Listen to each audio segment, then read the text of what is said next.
And thank you, ladies and gentlemen, for turning up this afternoon. I do feel a bit of a fraud because, after all, the tower is in your manor, not mine. So a lot of you, or if not all of you, probably know much more about it than I do. I was privileged to write its history, and for my book it was really a question of not so much what I put in to the history of the tower, but what I left out of it, because it is such an epic story, and no building in Britain, it's one of the oldest, probably the oldest secular, i.e. non-cathedral, non-clerical building, still inhabited and continuously inhabited since it was first built in 1078. So it is in a way a time capsule. It's English history, London history, in fact European history in a microcosm. There's no building, no place on earth quite like it. I mean, Athens has its Acropolis, Rome has its Colosseum, but nowhere has something that has such a multiplicity of functions as the Tower of London. It's been a zoo, it's been a palace, it's been a castle and fortress, it's been and still is a treasure house, an observatory, a royal observatory, the zoo, the mint. There's virtually no function of England that hasn't been housed within the 16 acres of the tower's walls. So why was the tower built in the first place? I mean, when King William the Conqueror ordered the building of the tower, he had no idea, of course, that it would not only long outlive him, but long outlive his own dynasty and many, many more dynasties to follow. He built it quite simply as what I would call a flat-pack fortress, because it went up so very, very quickly. Rather like IKEA, the Normans were masters of flat-pack fortresses, officially called Motte and Bailey castles. They could put one up in the course of a week, a wooden structure, and then if they decided to stay there, they would convert the wooden structures to stone. If you can imagine a sand castle dug on a beach, this is what a Motte and Bailey castle usually was. You would dig a ditch around a central core, put the spoil of the ditch into the middle of your circular moat that you dug round it, and then you would have your castle on top of the hill. The castle, the site of the tower itself, in fact, had already been chosen for William by the Romans, because it was built in the southeast corner of the old Roman city walls of their city of Londinium. And it was a convenient place to build it because it sat on the river. It had the dual function of repelling any seaborne invasions coming along the Thames, and there have been plenty of those, most likely from the Vikings. And don't forget, in the same year as Norman conquest, 1066, that iconic year, there'd also been the last, as it turned out, Viking invasion of Britain in the north by Harold Hardrada. So there was an ever-present danger of invasion from the sea. But there was also a danger for the Normans that their newly conquered Saxon kingdom would revolt. So it was put there initially to overawe and to oppress, if you like, the population of already a sizable city, London. Already, we think, probably 10,000 inhabitants lived in this city. The tower, as you can imagine, was like today's Shard. It was by far the tallest building in London. The White Tower, I'm talking about, the original core keep of the tower, which still is there today. It was built of a stone that the Normans specially brought over from Normandy, from the province from which they came, Caen white stone, and the infilling was a local stone called Kentish ragstone. There was originally a garrison there, a military garrison housed in the White Tower, but very swiftly the Normans found that it was a very convenient royal palace. So a royal palace, grew up just to the south of the White Tower on the Thames side. This has largely disappeared. There are only a couple of traces of it left, the Wakefield Tower being one, and the Bloody Tower, the arched gateway, which I'm going to talk about quite a lot. It's very different from all the other towers in the Tower of London. As I say, it was originally the gateway to the river before they extended the tower and Traitor's Gate was built. And that's all that remains of the royal palace, because it eventually was let fall into rot and ruin by Oliver Cromwell and the Roundheads. They obviously didn't want a royal palace, so they let it fall into ruins. And when the Restoration came along and Charles II, he eventually knocked down the rest of the palace. And it was actually during those restoration works that the bodies of the two princes in the tower were discovered. But I will come to that a little later on. So throughout the Norman dynasty, throughout the early Norman kings, the tower was a royal palace and a military fortress. It was besieged several times in the Middle Ages. On one occasion, during the Wars of the Roses, Londoners were sprayed with a sort of medieval napalm, a sort of, it was called a Byzantine fire. It was a mixture of chemicals. We don't quite know what they were, but they were sprayed out from the castle walls onto the Londoners, who crowded quite close around the tower. In fact, they got too close on several occasions, and the tower expanded its boundaries to keep them, as it were, at bay. As well as the function of a royal palace and a fortress, it very swiftly took on some of its other functions too. Primarily, it became London's zoo, or Royal Menagerie and Zoo. This happened in the reign of Henry III, otherwise a fairly useless king, but he did spend an awful lot of time in the Tower of London. He liked to prettify it. He was a very holy man. He was signally bad at winning or even fighting battles, and it was an actual essential requirement for a medieval king that you had to be able to lead an army in battle. Henry III led an army in battle, but he was never very successful at doing so, and he lost out to his own rebellious barons under Simon de Montfort. But he did spend a lot of time in the tower. As I say, he prettified it, he decorated it. He absorbed what is now the parish church of the tower, which was originally the parish church of the area, the parish just outside its walls. That's the church of St. Peter ad Vincula, which means St. Peter in chains, where several of the permanent residents, the ones without their heads, are laid to rest, including Anne Boleyn and Queen Catherine Howard, the two unfortunate second and fifth wives of Henry VIII, who came to grief in the tower. So Henry III was responsible for bringing the menagerie to the tower, and it came about in this way, that his sister married the Holy Roman Emperor, famous Holy Roman Emperor called Friedrich Barbarossa, who already had a large menagerie of animals. He wanted to know what animals were on the royal crest of England, and on being told that it was 3 lions, he decided that he didn't have any lions in his menagerie, but he did have 3 leopards. So as a wedding gift to Henry III, as a thank you, as it were, for sending his sister to marry him, the Emperor Barbarossa sent 3 leopards to London. There was already an existing royal menagerie at Woodstock near Oxford, and Henry thought, having received the leopards, that the tower would make a better place to house the royal collection of animals, because it was much more accessible to people to go and see, and he didn't mind people coming in and seeing his royal collection of animals. And he very soon augmented it with a polar bear, the first ever polar bear brought to England, which was a present from the Norwegian King Haakon. And then, glory of glories, he brought an elephant too. This was quite extraordinary. Nothing like it had ever been seen since woolly mammoths walked the marshes of London in the Stone Age. So an elephant treading up the road from Canterbury was quite amazing. And a monk came down from the Abbey of Verulam of St Albans in Hertfordshire, called Matthew Paris, nothing to do with the Matthew Paris who writes for the Times. He was a monk and a chronicler of the time, and he not only recorded in words a description of this fantastic animal, but he also left us a rather wonderful drawing, of which I've got a reproduction in my book. So it's quite amazing. Sadly, within 3 years of its arrival, the elephant expired and died, and it was buried in the tower. 3 years after that, they had second thoughts, and they dug up what was then the rather messy skeleton of the elephant, and donated the bones to the monks of Westminster Abbey, who made a roaring trade in alleging that they were the remains of departed saints. So pilgrims, thinking that they were getting holy relics, were probably actually getting elephant bones or bits of them.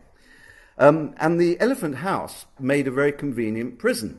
and Henry III's son, Edward I, imprisoned several members of London's Jewish community. He owed a lot of money to Jewish moneylenders who were clustered around the Tower, their names being preserved in such street names as Old Jewry. This is where the Jewish community in East London, or in what was then only London, there wasn't a West London in those days at all, were operating. They were always in danger, and one reason why they set up shop very close to the Tower of London was that they actually took refuge in times of persecution and pogroms inside the Tower walls.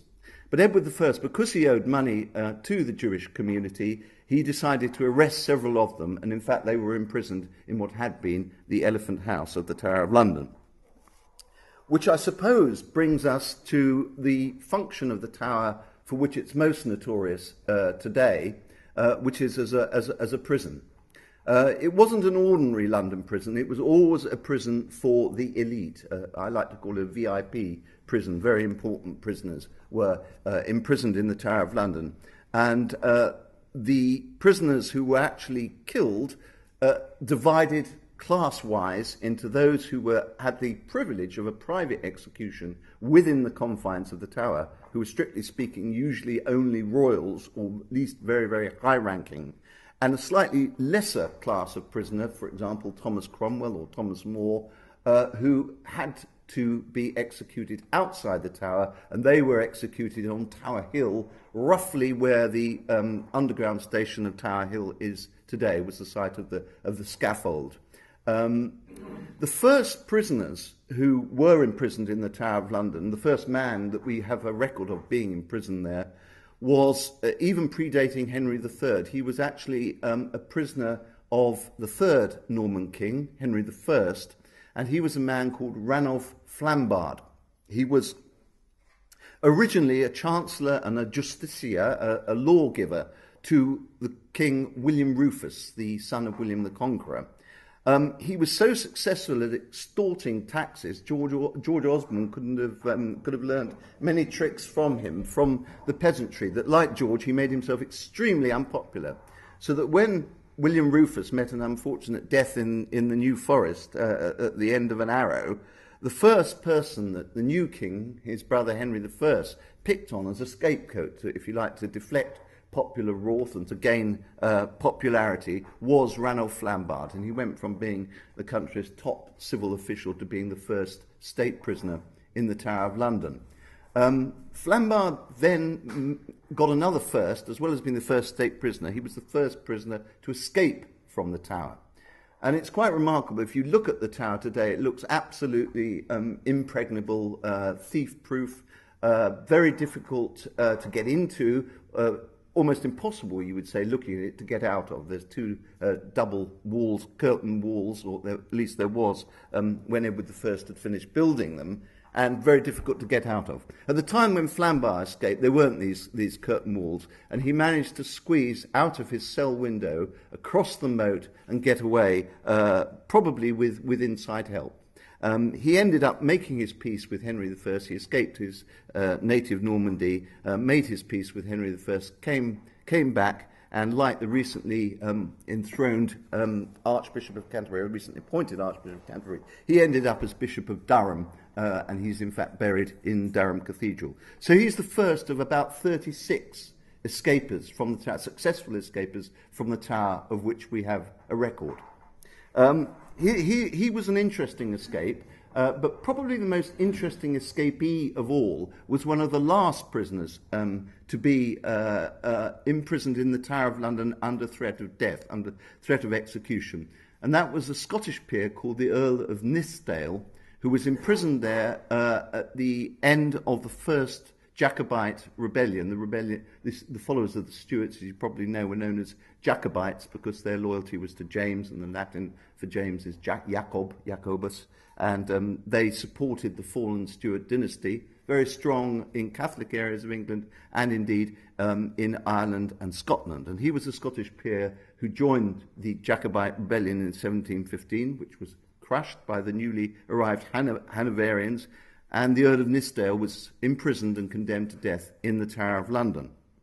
His wife, Winifred, wasn't having this at all, and she made an absolutely horrendous journey on horseback through the snow from their northern estates down to London in a desperate effort to save his life. She first of all infiltrated the King's Palace, Kensington Palace, King George's palace, and she made her way, pretending to be a chambermaid and dusting vases and polishing floors as she went, until she'd actually penetrated into the royal study, where she immediately whipped out a petition and presented this to the king, who was on his own, begging him to spare her husband's life. He made his way as fast as his Hanoverian legs could carry him out of the study, but she was clinging onto his the tails of his frock coat and being pulled along the parquet floors behind him, pleading all the while for her husband's life. This ploy having failed and him refusing to read the petition, she resolved to effect her husband's escape from the Tower. And she did this in a very theatrical way. She actually had lodgings in Drury Lane, the centre of theatrical London, and she had 6 or 7 identical brown hooded cloaks ordered for herself and 4 women accomplices who came with her to the Tower to visit the Earl of Nithsdale on his last night on earth. He and 2 other peers were due to face the hangman on Tower Hill the following day. This was February 1716. Thick snow was lying on the ground, and you can imagine the coach crunching up across the snow to the entrance to the Tower, which is where it is now, the Bywood and the Middle Towers, and the ladies dressed identically in these long cloaks with their hoods up going into the Tower, and one by one they went in and out of the Tower to see Lord Nithsdale. There were guards in the anteroom outside. There was a lot of chatter going on. The guards were playing cards, and they got a bit confused with one brown-clad lady going in and one brown-clad lady going out. Of course, you can imagine what was going on inside the cell. Lord Nithsdale was being dressed in one of these brown coats. His bushy black eyebrows were being shaved. His face powder was being applied to his face, and he was being disguised as one of the ladies. Eventually, he left with a maid, with his hood over his head, weeping copiously and with a handkerchief applied to his face. His resourceful wife, Winifred, remained inside the cell, carrying on a conversation with herself, like a ventriloquist. She was throwing her voice, adopting her husband's voice, and then answering. And this little play went on for half an hour, until eventually she said that she would go. She got up, bidding her husband a full and lachrymose farewell, and left the cell, letting the latch of the cell drop on the inside. She then pleaded with the guards not to disturb her husband, who was saying his final prayers. She told them, would go back to the king and make a final plea for his life. And she then exited the Tower, rejoined her coach, and indeed rejoined her husband. And by a hideous irony, he hid out in a safe house that actually overlooked Tower Hill. And he was able to see the following day the 2 peers who would have been his companions in death being executed, being beheaded on Tower Hill. But he didn't. And he got clean away, pleased to say, in the train of the Venetian ambassador, disguised as one of the Venetian ambassador's servants. He escaped with his wife to Rome, and they lived out a happy but impecunious existence for the rest of their lives there. They're now buried in the Catholic chapel at Arundel, near where I live in Sussex, which is the home of the leading Catholic aristocratic family of the nation, the Howards. And the Howards, of course, themselves have contributed not a few prisoners to the Tower of London. The Duke of Norfolk in the reign of Henry VIII, uncle to both the doomed Queens Anne Boleyn and Catherine Howard, he was imprisoned there. The only reason he wasn't executed, the warrant for his execution be drawn up, were that Henry VIII died 2 days before he was going to be executed and couldn't put his signature to the warrant. But the Duke of Norfolk remained in prison throughout the following reign of the Protestant Edward VI, and was only released when the Catholic Queen Mary Tudor came to the throne. His son wasn't so lucky. His son had some pretensions to claiming royal blood himself, had courted the royal arms on his own arms, and when this came to Henry VIII's ears, he was absolutely outraged that this man should have any pretensions to the royal blood. He had him thrown into the tower and condemned to death and executed.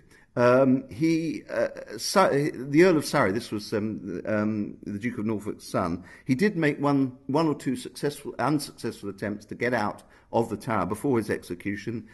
He left letters sewn into his silk slippers calling for his followers to free him, and when that failed he attempted to escape down the toilet shaft which went directly from his cell in St Thomas's Tower, the one that's over Traitor's Gate on the riverside, into the squidge and splodge of the Thames at the bottom. But just when he climbed into it, his guards came into the cell and grabbed, no doubt, the rather evil-smelling Earl and hauled him back into the cell, and he was duly executed. Richard made a reference to the latest robbery at the Tower of London, which only occurred a week ago when a burglar got a set of keys. So this obviously leads me on to talk about the most successful and the most notorious robbery which took place at the Tower. And this was by the misnamed Colonel Blood. He promoted himself. He was never actually more than a lieutenant. And Blood was a parliamentary soldier of fortune turned, if you like, political criminal. He first of all fought for the Roundheads, and then he made his accommodation, as many did, when the monarchy was restored in 1660 under Charles II, and he became a sort of gun for hire. There was a very disreputable friend of Charles II, the Duke of Buckingham, who'd been brought up as a child with Charles II. The Duke of Buckingham himself saw 3 stints inside the Tower, but managed to keep his head. And he used Blood as a sort of hitman for settling scores on his behalf. He was, as I say, the Duke of Buckingham, extremely disreputable, and it's my belief that he actually set up Buckingham to rob the crown jewels, and this was probably an inside job. Charles II was always extremely impecunious. He could barely have afforded, in fact, to remake the crown jewels after they'd been melted down and sold off by the Cromwellian regime. The crown jewels that we see in the crown in the Tower now, there are very few of them that predate the Restoration. The so-called Black Prince's ruby, which is not a ruby at all, it's an obscure ruby-like jewel called a spinel, is one of the very few that survived. It was kept under lock and key by a royalist during the long years of the Cromwellian interregnum, and he then presented it to the king. But basically, the regalia of the crown jewels, which have both a function of worth, in that they're worth quite a lot of money, but also a sacral function in that they represent the temporal and the sacred aspects of monarchy. So you couldn't really have a king without crown jewels to go with it, because the king had pretensions to both temporal power and sacral, sacred power. He was anointed by God. So King Charles II spent a great deal of money, more than he could afford, and he got into debt with money lenders in reconstituting the crown jewels. Therefore, he authorised, or it's my belief that he authorised through Buckingham, there were several middlemen involved, this ruffian, Thomas Blood, to carry out a jewel robbery, a jewel heist in the Tower of London. He did it in a very clever way, Blood. He was a practised criminal, and he basically made friends with the keeper of the crown jewels, a man named Edwards, who had not been paid for several years. And so he supplemented his non-existent salary by letting privileged visitors to come in and view the crown jewels, private views, to look at it on their own. As an inducement, Blood promised Edwards that his own son would marry Edwards' daughter, who was of marriageable age, hadn't found a husband. So he softened Edwards up in various ways. He gave him a present of a pair of gloves, and he very cleverly bought Edwards' own pistol off him. So he was literally and metaphorically disarming him ahead of the robbery. He then came in with his son and with 2 other accomplices and asked Edwards to have another look at the crown jewels, which Edwards was pleased to do, because by this time he'd known new blood from at least half a dozen previous visits. So he took him down to the vault where the crown jewels were kept at that time in the Martin Tower, in the north-east corner of the present Tower of London. They're not close to where they are now, but not exactly the same place. And he was showing Blood these when they bludgeoned him to the ground, stabbed him, and threw a hood over his face so he couldn't scream out. Although he was about 70 years old, he survived this murderous attack, and his shouts attracted attention. And Blood and his accomplices made off with the orb, the sceptre, which was sawn in half. They couldn't get it under, it was too long to get under their cloak, so they were busy sawing it in half. They dropped that, but they did make off with the crown and the orb, the two central, if you like, emblems or symbols of monarchy, and ran for it and got out of the tower and were only stopped on the wharf outside and arrested. Now, the prime evidence for my belief that this was an inside job, the Blood was arrested and questioned, but not only did was he not punished at all, he was actually given royal favour. Now, stealing the crown jewels was an act of high treason for which the punishment was normally death. So not only was Blood pardoned, he was actually given commissions, political commissions, and ended his days in bed. So I think that's a pretty open and shut case that the robbery of the crown jewels was no robbery at all. It was an inside job arranged by Charles II through his confrere, the Duke of Buckingham. This sort of brings me on to the other great crime committed in the Tower, which I suppose everyone would want to know about, and that is the murder, as I would believe it to have been, of the two princes in the Tower by Richard III. Now, you all will have heard about the discovery of bones that are probably the remains of Richard III under a council car park in Leicester.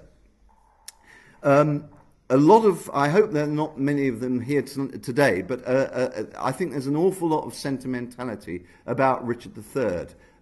Because he was painted so blackly, and demonised so much by William Shakespeare in his tragedy of Richard III, this is often said to be Tudor propaganda, and that Richard III was actually an almost saintly figure who was cut off in his prime by a usurper and had absolutely nothing to do with the deaths of the two princes in the Tower. This, in my opinion, is sentimental nonsense. The case for Richard's guilt is overwhelming. The evidence is circumstantial, but pretty damning, I would suggest. Not only did Richard have murdered the two princes in the Tower, he had a long list of previous crimes, and it wasn't only Tudor propaganda that accused him of the crimes. In fact, it was chroniclers writing in Richard III's lifetime. Dominic Mancini, whose writings were an Italian diplomat, whose writings were only discovered in the 20s and 30s, being a case in point. So it wasn't only people retrospectively accusing him of the murders, people accused him of the murders at the time. If you examine his record, it's a classic case of Stalin-style paranoia, lashing out at his nearest and dearest. He killed another Duke of Buckingham who'd helped him to the throne. He killed William Hastings, another ally of his, and his brother, King Edward IV's closest ally and friend. He had a trail of blood stretching behind him. But I think the clinching evidence is that the first biographer of Richard III, Thomas More, who by some hideous irony himself was to end his days as a prisoner of the Tower of London, wrote a biography in which he described the murder of the princes, but more to the point, he described where and how the bodies were disposed of. Now, this was written more than 100 years before the actual finding of the bodies of the two princes, which took place in the reign of Charles II. They were found exactly as More had described it in his biography, under a heap of stones at the edge of the White Tower, where they had been deposited by the murderers in 1483 when they were murdered. Forensic examination of the bones, which was carried out when their tomb, and it should be remembered that it was accepted at the time that their bones were found that these were the princes. There was no doubt about it whatsoever in the minds of Charles II, who ordered their bodies to be given a royal burial in an urn designed by Sir Christopher Wren in Westminster Abbey. So there was no doubt in his mind at all that these were the skeletons of his two ancestors. Forensic tests were carried out insofar as forensic science had developed in the 1930s on the two bodies, and it was found that they were bodies of two boys who were exactly the age that the princes had been when they disappeared in September 1483. And as I say, they were found exactly as Thomas More had described them, their bodies to be found. They were not seen again after September 1483 when they were imprisoned, or rather not imprisoned, but confined in the Tower of London by Richard III on his direct orders. So, if you want my opinion, I think Richard III was guilty as charged. Another frequently asked question, in fact, the most frequently asked question about the Tower is what are the ravens? What is the origin of the legend that the Tower of London will fall, England will fall, the Empire will fall, so long as if the ravens ever leave the Tower of London? No one knows. It's lost in the mists of time why the ravens are there. But I have a rather macabre theory that it was because of all the offal and lying around. Ravens, of course, members of the carrion crow family. They eat meat, preferably dead meat, and long dead meat. And, of course, there was a lot of that around the tower. The tower moat was used more or less as an open sewer, so there was all sorts of rubbish thrown into the moat. There were also, of course, the heads of traitors were impaled on London Bridge very close by the Tower of London. So there's plenty of meat for the ravens to feast on. Ravens also like to nest on sheer cliffs, and the walls of the White Tower, the central keep of the tower, make probably the nearest thing, certainly in medieval London, to a cliff face, so another reason for the ravens to be there.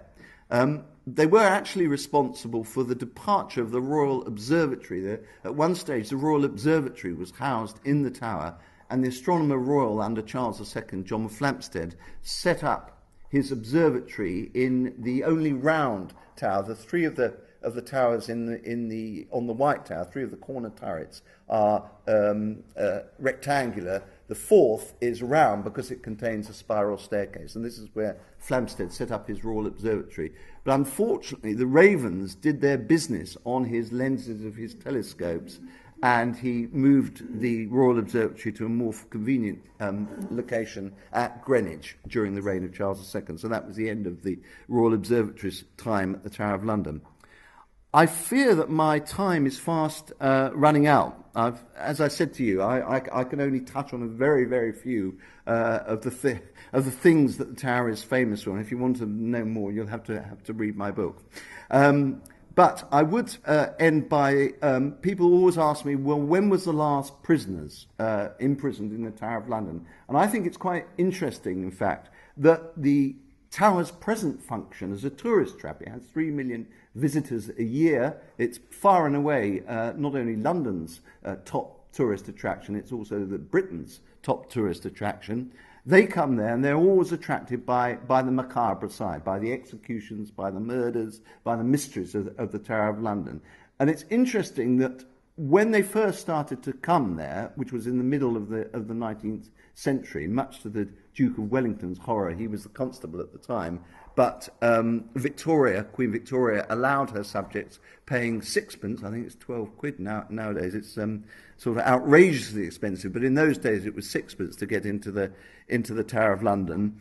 When they came there, it was thought that the Tower's past was past, that no longer were there executions, no longer were there imprisonments going on in the Tower. But this wasn't true, because when the First World War came along, not only was there imprisonments in the Tower, but there were more executions. There were 12 German spies were shot in the Tower in a rifle range on the east side of the Tower, near the Constable Tower. starting off with a naval spy called Karl-Heinz Lodi.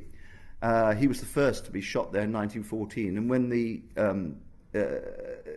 firing squad came for him, he rose to his feet and he said to the officer in charge of the firing squad, "I suppose you will not wish to shake hands with a German spy?" He said, "No, but I will shake hands with a brave man." And so poor old Lodi went to his death. The actual last execution in the tower didn't take place in the First World War, it took place in the Second World War. A single German spy by the name of Joseph Jacobs, who'd parachuted into Cambridgeshire, had the misfortune or fortune to land on a frozen ploughed field and broke his ankle and was therefore picked up by the local Home Guard fairly quickly. He was imprisoned in the Tower of London and he was shot there, sitting in a chair because he couldn't get to his feet because his ankle was injured. And the splintered chair on which he sat is still preserved today, although not, I fear, open to members of the public. They're a little bit squeamish about tortures and executions at the Tower today. They don't tend to concentrate on that. In fact, the exhibition about torture is confined to a very small corner of the Wakefield Tower. They don't probably give it a lot of prominence, but of course the Tower was the location of the only licensed rack. That's the most notorious instrument of torture that was used at the Tower. Among others, probably the most prominent victim is Guy Fawkes, who was racked there and racked into confessing and giving details of his fellow plotters in the Gunpowder Plot. Among the last prisoners, and I really am going to wind it up here, in the Tower in the 1950s were people I'm sure as EastEnders that you will know all about, who were the brothers Ronnie and Reggie Cray. They were the first of their several encounters with Her Majesty's prison was in the guardhouse of the Tower. The Tower is used, as it always has been, as a military garrison, as well as being run by this Quango historic royal palaces. There's a sort of dual power there. The ex-head of the British Army, Lord Richard Dannatt, he's the constable of the Tower, and he is in charge of the garrison there. But there's also, as I say, the Quango, the corporate, who arrange the corporate events there, historic royal palaces. So there's a sort of dual power. But the Crays were put there. They were imprisoned in the guardhouse, in the glass house of the military garrison, because they kept running away from their national service. And in the end, the army got fed up with them completely absconding and going back to their manor in the East End and discharged them, dishonourably discharged from the army. So they were among the last of the not exactly the state prisoners, the army's prisoners, to be imprisoned in the Tower of London. It's a museum today. It's